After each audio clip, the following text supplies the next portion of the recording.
So, hello everybody, welcome back. So, I wanted to talk to you right now about food again. Yes, I know. Um, anyway, before I continue, I wanted to remind you that down below is my email in case that you want to help me out by sending an Amazon gift card. Or, you can send money through PayPal if you want. And I do have some books in Gumroad. I really would like people to tell me what do they think about my books. And anyway, this is a short comment. So anyway, I just wanted to tell you right now a couple of things because I gotta go in a few minutes before I forget. So number one, um, you want to go to your local supermarkets and find out the exact date that they get deliveries of the things that you are always buying. So let me explain this. Let's say that you always buy meat. Now, let's say that the delivery of the meat is usually every Thursday. So if they are going to receive new meat on Thursday, that means that they are probably going to have to sell all of the meat on Wednesday, because otherwise, where the hell are they going to put the new meat?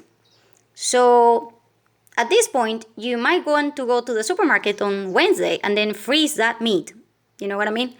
And same with all the delivery things. You might want to keep a journal with you about, recording the price, the places, the prices, the dates. If you want to have like a couple of contacts of each supermarket, with their phone numbers to ask them, what is going on or whatever. And you might want to get, like I told you before, a freezer so that you can get, more meat and stuff and get it there and froze it, because freezers during a power outage, they will last, 3 days or something. If you are a person that is very, very, very worried about, the cold food thing, like the chain of coldness, as in things have to be frozen all the time, otherwise, they go bad. Yeah, you might have a problem. That's why you might need to buy a generator that is connected all the time to that freezer and your refrigerators. If you don't, then you're going to have to handle that part, and because you can't throw away all of the food that you are, that you already have in your place, because otherwise you might get into starvation.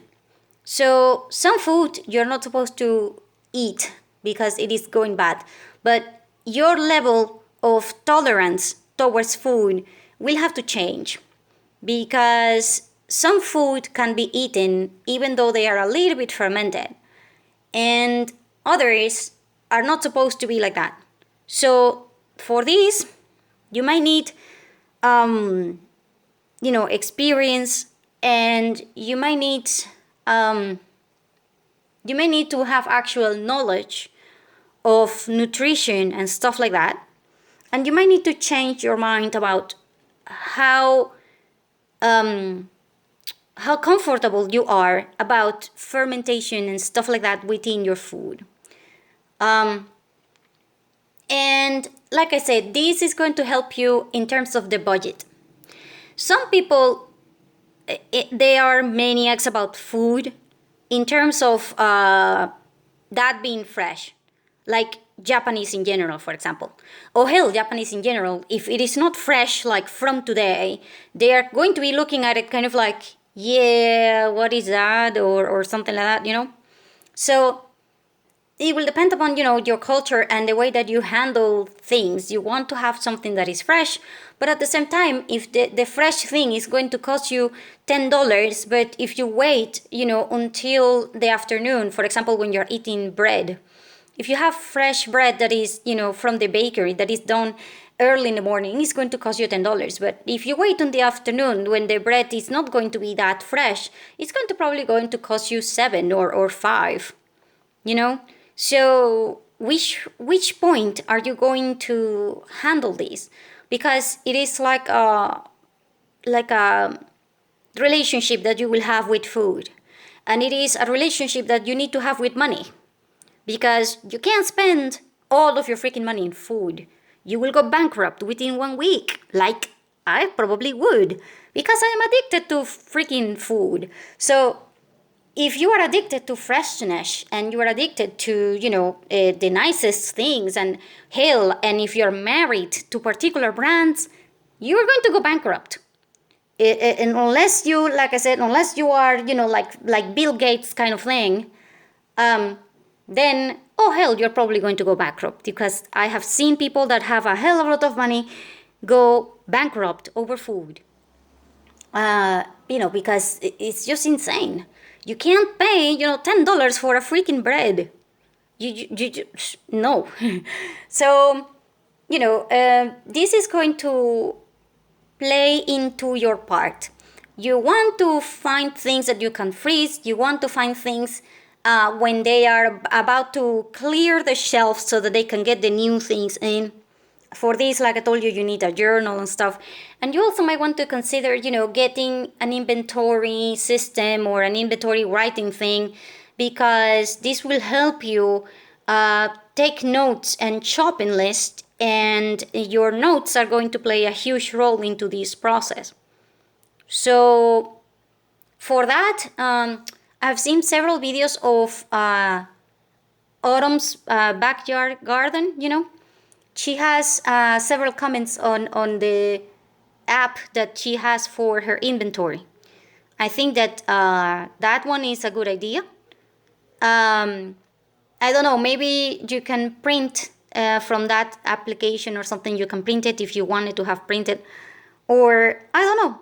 But the point is that you need to have this information at hand, and you also need to have the information on food banks and other things that have to do with food, because the time for you to go to a food bank is not when you are homeless.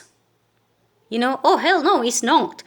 If you are running low on your inventory, you try to go to the help that other people can offer you, because if you're starving, it's not the same as you saying, yeah, I might starve next week, so I'm going to try to figure out what I'm going to do right now.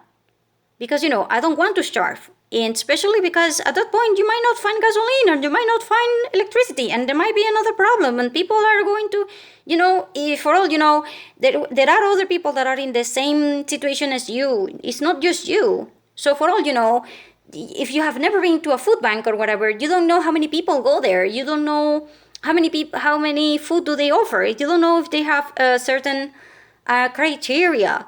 You don't know if you have to pay, even though that is free or whatever. You don't know if you have to collaborate, meaning you need to get into the system and work with the system, not against it.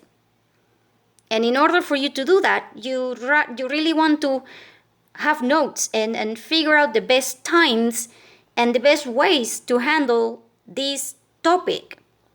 And for that, you might need to call the persons that, handle the meat. If you know the butcher, Jerry, in the Walmart that you go to, Jerry will tell you, hey, the best time to come here is this one. And if you want me to separate this for you, I can do it, blah, blah, blah. So I don't know. But you will need to have a relationship with people. And this is very, very, very important. And you need to have a relationship with your new schedule, because you will not be able to afford everything the moment and the second that you want it, because it's going to be more expensive. So I just wanted to let you know that one. So thank you for watching.